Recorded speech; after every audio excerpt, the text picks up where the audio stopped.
Hi guys, for today's video nga ay flight na natin pabalik ng Bologna. Kaya nung pagkagising ko pa lang guys, niyaya ko na si daddy na bumili kami ng taho doon sa may school sa San Juanepo. Ito na nga yung last day namin na gagamitin ng e-bike.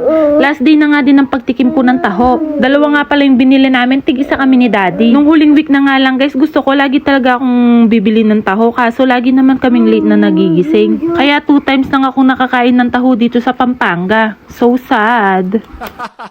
Nakaligo na nga kami guys, hinihintay na lang namin yung oras ng pag-alis namin. At ito na nga ang hudyat ng pag-alis namin guys dahil dumating na yung mga pinsan ko na maghahatid sa amin. Si Kuya Mark Anthony or Kuya Ampok at si Tom ang maghahatid sa amin. Pumasok nga muna kami guys para magpaalam sa loob. Hindi na nga kami nagpahatid sa kanila guys dahil nga ayaw ni daddy. Dahil lulungkot lang daw siya guys.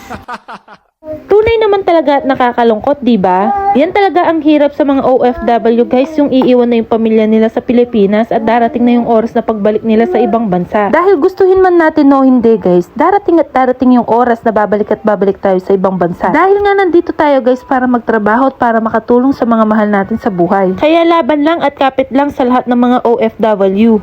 Tanda ko noon guys, nung bata pa ako, yung mama ko pag aalis na siya, iiyak at iiyak ako guys. 1 week akong hindi makakapag-move on. Masakit talaga guys ang mawalay sa magulang o mahal sa buhay. Pero kailangan nilang lumayo guys para din sa ating future. Kaya kung may kapamilya kayong OFW guys, huwag niyo silang kalimutang kamustahin. Dahil sa isang kamusta mo lang guys, masaya na sila. Dahil naalala niyo sila. Hindi yung kamusta kasunod ng kamusta pa utang. Charis!